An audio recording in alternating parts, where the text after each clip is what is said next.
Hello, everybody, and welcome back to Marketing Colored Glasses. Exciting one for you today. I'd love to introduce you all to Cassandra West. She is joining today.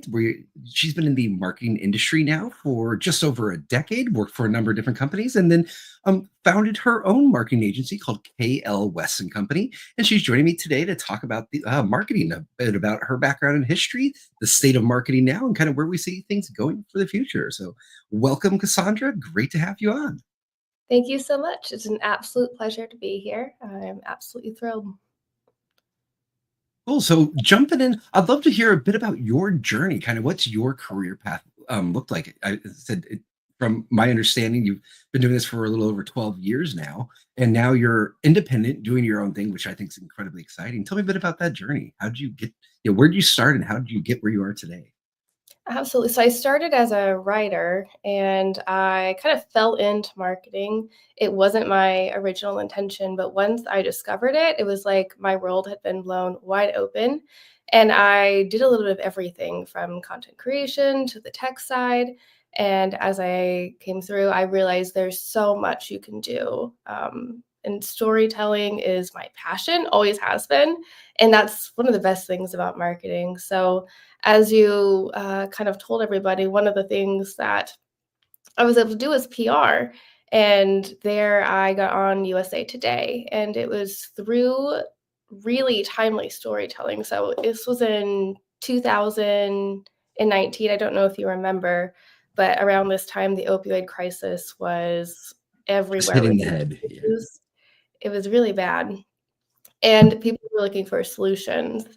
And so this was super relevant, very timely. And the organization I was working for at the time created a tool. And this tool was a game changer. It allowed different healthcare organizations to identify the patterns and help monitor for opioid abuse. And so when you can tap into something that's happening and is providing value and tells a story and really helps people, you would be surprised at just how much you can amplify uh, the good that you're trying to do in the world. Yeah, and not only that, but when it is timely like that, it really generates interest. It gets people going. On that note, out of curiosity, in your opinion, what's more important, the story or the timeliness? That is a really good question. I think that it depends on what you're trying to accomplish. If you have a great story, if it's a really great story, it's going to be timeless. So I think maybe the story is probably more important. But if it's not timely, it's not relevant in any way, it's going to be a lot harder to gain that traction, to gain that momentum. They really go hand in hand. And I also started in a PR originally. My first real job, if you will, was actually in a PR agency, and then I ended up serving on the board of directors for PRSA New York for a while too. And then I kind of made the shift from PR over to marketing. I still do a little bit of PR stuff here and there, mostly for like nonprofit work, but I kind of moved away from that into marketing. What was it about PR that you loved, and what made you decide you wanted to kind of move on from it too? The thing I loved about PR was the writing piece, the storytelling. I'm a writer at heart, and so I was able to just dive in and do what felt really natural to me. When I was doing PR, I was also doing social media at the same time. And social media is almost like a modern day PR. It is not the same art form, but the effect can be very similar. And so I really kind of leaned into social media, which opened the door to focusing on branding, which then that opens a lot of doors. So I like the way that everything works together. I really appreciate a comprehensive approach. And PR is one piece of that puzzle. Um, but there are so many other pieces, I think, in the digital age that to me feel more relevant. And so that's where I put my focus. Similar for me, my I started on the PR side, and what I realized, and it's kind of back to that, it's a small piece of the puzzle. I look at marketing as people think of marketing, they generally have a kind of set idea of what marketing is. I view marketing as the umbrella that public relations, advertising, branding, all of that sits under. And then each of those are different aspects of marketing. Because when you think about it, at the end of the day, marketing is really about selling a product, an idea, a mindset to people. How you go about that there's all kinds of different tactics. And so kind of at that large level, yeah, I see marketing as that's kind of the parent, if you will. And then PR is one approach you use. Digital marketing, social media, traditional, etc., are all just different ways to go about achieving the same types of goals. And that's one of the reasons I kind of moved into the digital marketing and general marketing world is I like that bigger picture approach. Now, another thing is you we're talking about writing. I'm a very firm believer that writing is the number one skill for all marketers, necessary to do a good job. I also think it's the number one skill lacking in the industry. I hate to say it, but there's just not that many good writers out there. What, from your perspective, what about writing matters the most? What do you think people could do to make their writing better?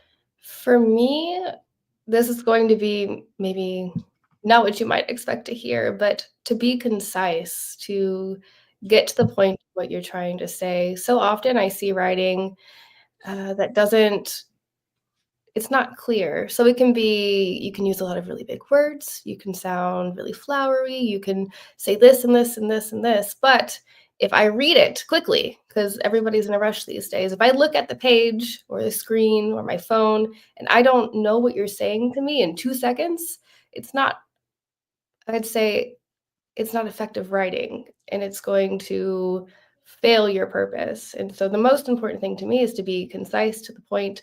You can do a little storytelling, of course, you have to, but when it comes to marketing, I think that's the key. So anyone who's ever worked with me is going to know exactly what I'm going to say next because it's a conversation I've had so many times. And I completely agree with you. My baseline for writing is what I call the three C's: clear, concise, correct. When you're writing, you have to be clear. It needs to be concise, get to the damn point, and then it has to be correct. If every period, every comma must be in its place. It must be flawless. And to me, those three things, clear, concise, correct, that is the foundation base level of all business writing that you have to achieve at a bare minimum before you even think about creativity, storytelling, anything else. You have to achieve those. Little story I once again told probably too many people before is in my first PR job. My boss at the time told me, I need you to write a press release. It was for a pharmaceutical company. It was coming out with a new drug. It was in phase two testing. And I was writing a press release on the launch of their phase two trial results. And I wrote this just beautiful press release. Mind you, at the time, I was fresh out of my master's degree in PR. So I had been writing, tons and tons of press releases. I put together this, what I thought was just incredible press release. And I sent it to my boss. And about 10 minutes later, he calls me into his office. He literally takes the press release in his hand, the printed copy, throws it on the desk, goes, "What the fuck is this?" I'm like, what's going I'm completely baffled because I'm like, oh my God, it's got all the points. Perfect, right? And I read through it again. I'm like, I honestly, I don't know. He goes, look at the third paragraph. And I look at it, he goes, you're missing a comma. And it was one of those things. This was not a joke to him. It was completely serious. He said, if I were to send that over to our client and they were to see that, what do you think they're going to think of their agency? And that was where the correct piece of clear, concise, correct really hit me is it actually is that important. And it's a topic that I'm very passionate about because one of the things in this day and age is everyone gets so sloppy with their writing. I think a lot of it's the text culture and that people grew up never writing more than 40 characters or a couple of sentences type thing. And yet it's so incredibly important to business that I said I kind of made it the baseline. Anyone who's ever worked for me, they know that clear, concise, correct is step one. So let's say you could do clear, concise, correct. What do you think is the next thing that can really elevate your writing? I think it depends on the goal. uh, so different goals are going to make so for example, if your goal is to generate attention, good or bad, then I'd say the most important part is how compelling can you be and can are you able to maybe channel a little bit of controversy? But if your goal is to drive people to uh, donate, then it's going to be how well can you tell a story? How well can you make people care? So it really depends, and that's why knowing your audience, who Mhm. you're writing to, and what you're writing about is going to really determine the most important pieces of your writing. On the generate a bit of controversy, do you have an example of that? 'Cause I like the concept because I think controversy, it catches eyes. You obviously have to be careful with it, but you have anything you want to elaborate on that one? You see it a lot in pop culture. Mhm. In business, you don't see it as often because it's risky. You can open yourself up to a lot of different criticism, potentially lawsuits, depending on how controversial you are being. But I think someone who does it well is Red Bull. It's not so controversial, but they push the limits. They get people talking. I did write down an example actually because I love Red Bull's marketing. Mhm. And I love Red Bull. It's one of my I'm a guilty pleasures. monster guy, so I need the energy. But in 2012, they had this guy jump from like a stratospheric balloon and yep. just broke all those world records. And even now, like I'll drive around and I'll see like these little like Red Bull cars, and Mhm. they are kooky looking and they're fun, and it gets people talking. I think when it comes to controversy, of course, pop culture in business, it's not as common. But the owl, Duolingo owl, he's a little controversial. He's a fun, but Mhm. he pushes the limit sometimes. He gets a little sassy. Ben and Jerry, they do a really great job as well. They get political and get people talking that way. And all of the different ways of controversy, I think it's important that it aligns with your brand values and it does it in a way that leads back to the main story. So like Red Bull jumping, like that's energetic, that's cool, it's risky, it's a lot of things. Whereas like for example, Ben and Jerry, that's built on their brand. Like we care, and our ice cream is also great. So I think it's really important that whatever type of controversy you choose, it is still in alignment with your brand and your brand values. I think there's a need for more of that in business, and when it comes to brand alignment, so many brands just feel so tight, so buttoned up, so, "Oh, no, we can't go outside the box at all," and I think, honestly, it's not doing any of them a favor. So I agree. I think a little more controversy would be helpful. Interesting one with Red Bull. I've studied the hell out of their marketing just because they've done some of the best ever. And one of the fascinating things for them too, and it goes to, obviously one of the big conversations that always comes up is how much money do we put into marketing, or where should marketing fit in? Red Bull started doing their marketing 3 years before they even had a product ready to sell. They started their marketing campaigns, and actually, one of the things going back to um, when I was working in PR, our company focused on prepare the market for the drug while they prepare the drug for the market. And it's kind of that same concept of getting out there, doing your marketing, getting ahead of your product can be incredibly valuable. And I said, no one's shown that better than Red Bull. They spent 3 years marketing before they launched a product. They were still literally in the stage where they were doing formulations, trying to figure out what tastes good. When they started their marketing, what happened is by the time they launched their product, they already had an entire market waiting for them.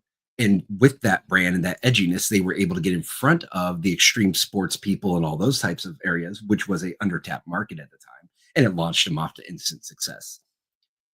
And I think the concepts, the lessons from that are things that can absolutely be applied to lots of other brands, but most of them are too scared to try anything. It's that it's risky for a reason. You don't know that it's going to work. You don't know how it's going to be received. You just have to look at the trends and see, okay, is there a way to push the envelope in a way that's going to resonate with our audience? And you have to do some critical thinking and take a calculated risk. But it doesn't apply to all industries. It's not a one size fits all approach. But when it works extremely well. You're kind of tying that back to what you were talking about before with the writing, where you need to think about your audience and what do you want them to do. One of the things I'm a very big believer in is outcome based writing, meaning in almost any time I'm writing any type of copy, whether it's ad copy, an email, a social media post, no matter what it is, I approach it from what are the results I want, and then work back from there. And especially with email, I do this a lot. Is I go, how do I want the person on who's receiving this to react? what are the actual actions I want them to do. Then I go back and I make sure when I write, I'm writing specifically towards the outcomes. I think a lot of people approach writing from a get the ideas out and then hope for the best versus a plan for the result, or literally start at what's the result I want and then how do I achieve it. With your writing, which way do you approach it? The second way for sure. I think that is the easiest and quickest way to do any kind of writing. And I argue it's the rarest too, though. I just don't see many people doing it. Hmm. So you have this love of writing. You got published in some excellent outlets. How did that kind of steer your career from there? From there, I actually went into project management.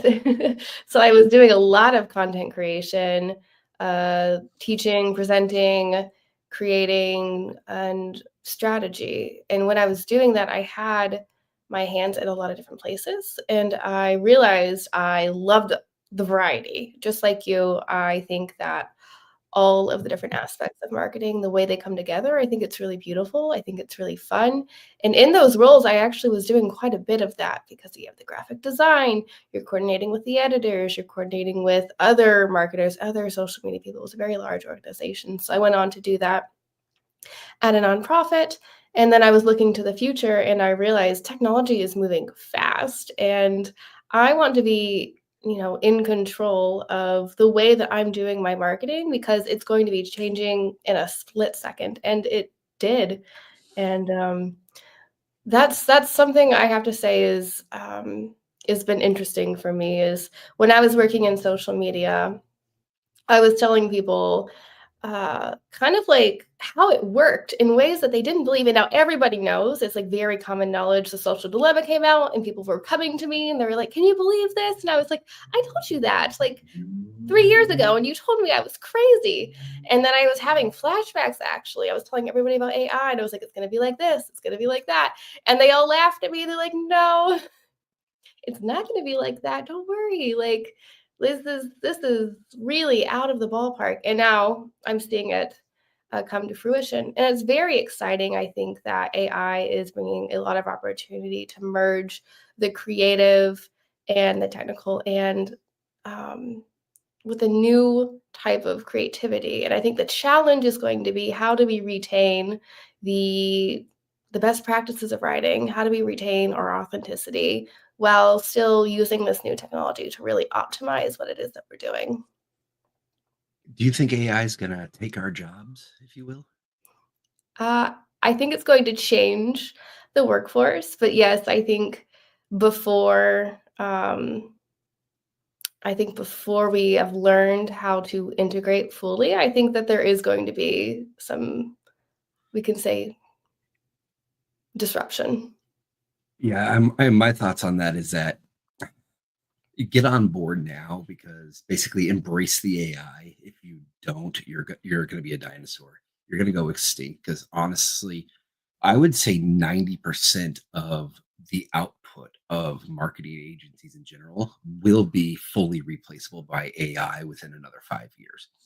From the creative end, right now it's still crap. I mean, it's hard to get good content from AIs. It's getting better every day. It's already better now than it was a year ago. And as they learn and as the models get better and as dedicated models are trained on these specific tasks and they get better and better, it's going to end up a thing of people in marketing are going to, well, one, just become more rare.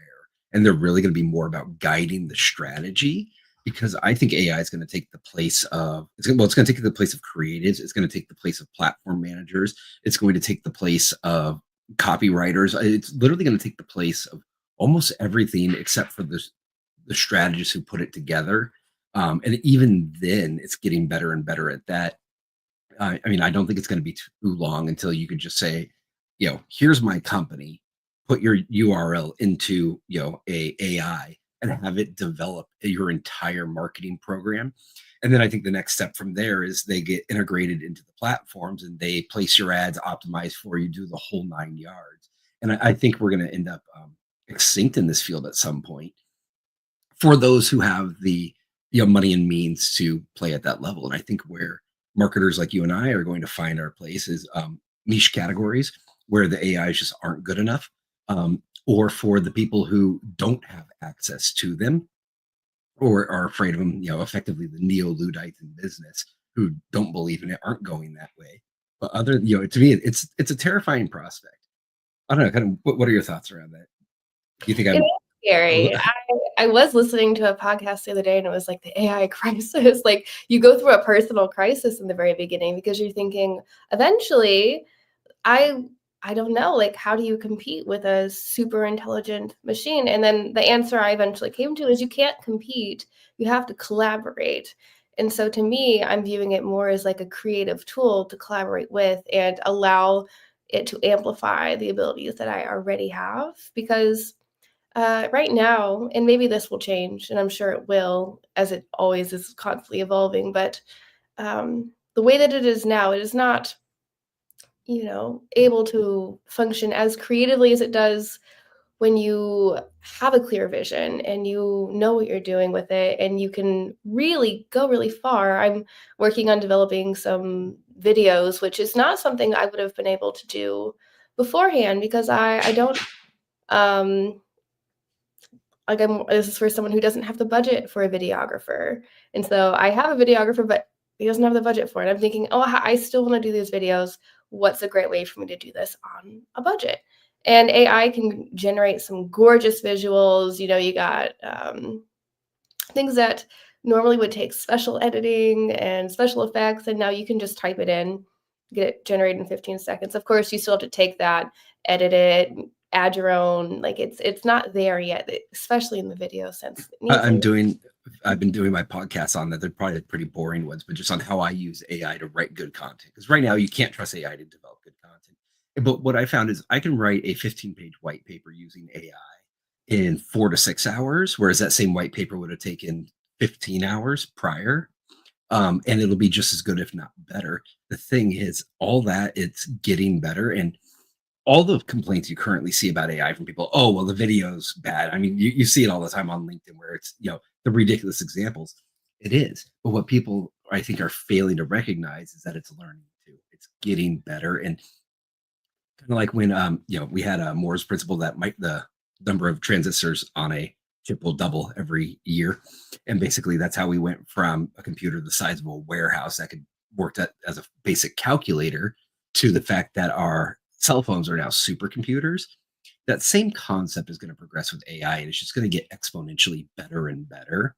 And I mean, according to Elon Musk, we are probably within a year or two away of having a single AI that is already smarter than the collection of all humanity.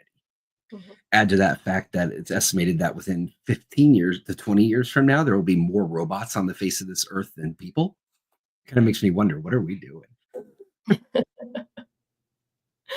Well, that is a really great question. I have a question for you. With all of Sure. that in mind, what is going to motivate you to keep pursuing marketing? That's a tough one. So, whereas I said marketing is the parent of this and that, yada, yada, yada, at the high level, at its core, marketing really lives at the intersection of psychology and behavioral science. Um, and to me, those are just absolutely fascinating things. I spent most of my, education and career studying those and continually doing it. And I think what keeps me going with it is the human component, right? And mind you, while AI is going to mimic it to a great extent, one thing it's not very good at is being creative, thinking outside the box. And the reason for that is AI is doing everything based on what it's been trained on training data that exists on the internet. So where it fails is coming up with new or with originality. It takes pre-existing. And so I think I'm looking more and more at how can I be the guy coming up with some of those new creative ideas that an AI is not doing. And it's something I've always liked the approach of, because you take a problem in marketing, um, and one of the things you want to do is you want to look and go, okay, how do we solve this? Well, the first thing I like to do is throw out all the normal ways you think to solve that problem, because those have already been tried. They've already been done as a general rule. I mean, if you look at companies now, most of them have been any company that's been around for more than a few years has already done marketing, this, that, the other thing. So how do you bring value to it? Well, you have to bring them something new. And what's new? New is what has not been thought of yet. AIs are really bad at thinking of things that haven't been thought of yet because it's not in their data. And so I think for me, it's going to be a matter of focusing more on that end of, you know, outside the realm of what the AI does, and embracing AI, using it for the execution end, but really from the strategy and where I've always fancied myself a marketing strategist more than anything else. It's still a very human thing, and how you approach humans is very contextual. I said once again, it's psychology and behavioral science kind of mixed together. So you take your product, your place, whatever it is you're doing, break it down to what makes people tick. And from that, what then drives action?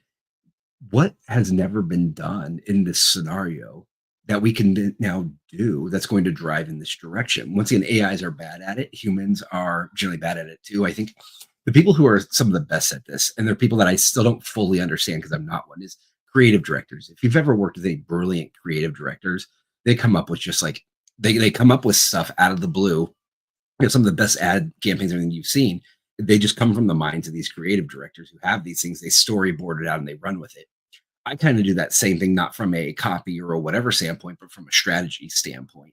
To me, it's about storyboarding marketing strategy and putting the concept together of how you influence behavior. And so for me, I think I want to focus more and more on that side of the business because one, will AI take that over? Probably at some point, but I think that's going to take a little longer. Um, that really is the more complex side of the industry. And two, the problem solving aspect using behavioral science and psychology is what I've always loved in marketing. And it's the most fun part to me. So I think I'll just, kind of focus more on that side and, more on bringing that approach of being able to provide what AI can't. And I that, think yeah, big ideas, new approaches. I love it. What about you? What's your plans? How are you going to make it through the AI apocalypse? Well, I feel like I'm gonna take it day by day. I'm just gonna stay curious, stay open-minded, and see what comes because that's how it's always been in marketing, actually. If I'm thinking about it honestly, marketing is always changing, even in social media, especially in social media. I'd say Mhm. you have to change your strategy every 3 months if you want to stay relevant, if you wanna keep getting traction. You have to be constantly looking at the data, saying, "All right, this was working really well, and now it's not, so we need something completely new." And you have to be ready to pivot at a moment's notice, constantly. So, to me, it just feels, really natural, like, it's always been part of digital marketing, and so it's just the next wave. It's a very dynamic industry, and that's actually another thing that I just love about it is, I started in this industry effectively about 16 years ago, formally about 10, and the world then versus now of like what we do, it's barely even comparable, and yet at the same time, you could go back a year to now, and things have changed so much, and it continues like that. It's a just very dynamic field, so it's always interesting, always exciting. Okay, so getting away from the doom and gloom for a moment, I'd like to jump to something probably a little more fun. Tell me a bit about KL West, what you're doing there, and what your plans for the future are. So KL West is my marketing agency. We do comprehensive marketing, so everything from branding to content creation. So this is your articles, your blogs, case studies, social media, and SEO, graphic design, the work. So basically, if you can think of it, we have somebody for it. And I like to make sure that everything works together really beautifully. And that is probably one of my biggest strengths and my biggest passions. I will say it's been a really exciting journey. I've loved getting to know so many really creative visionaries and founders. And I've really had the honor, really, to hear what their vision for the future is and take that, create a strategy, and display their story in a way that is meaningful and I guess timely, relevant, and it's been great. And what's your niche? What's your area of expertise, your forte? Who should be coming to you? I have been working with nonprofits and I also work with tech startups. And you would be surprised, but nonprofits and tech startups actually have quite a bit in common. So it's been really exciting to kind of hybrid the different approaches. Gotcha. And if people want to find you, what's the best way to get a hold of you? You can reach out to me via my email, or you can go to my website. Do you have a link I can throw into the chat right now? Yes. You just tell me, I'll type it in. Okay, it's kalewestco.com. KLWestCo.com. Yes. Okay, I'm throwing this into the chat. Anyone who would like to check out Kassandra's website and learn more, please follow the link. I think that should send the chat out around to everyone. There we go. All right, and at least post it on YouTube. We'll see where else it posts. If not, I'll add it in later. Anything else you want to chat about today? I know you got to get going here in just a moment. Was there anything else you're interested in talking about? No, I will just say that thank you so much for having me. I really enjoyed our conversation. It's been amazing. My absolute pleasure. Kassandra, great having you on. And to the audience, I just want to say thank you, everyone, for joining. Please drop any comments below. Myself or Kassandra will be happy to answer them. If anyone has any questions, comments, concerns, please let us know. Thank you so much, everybody, for joining. God bless and have a wonderful day. Take care, everybody.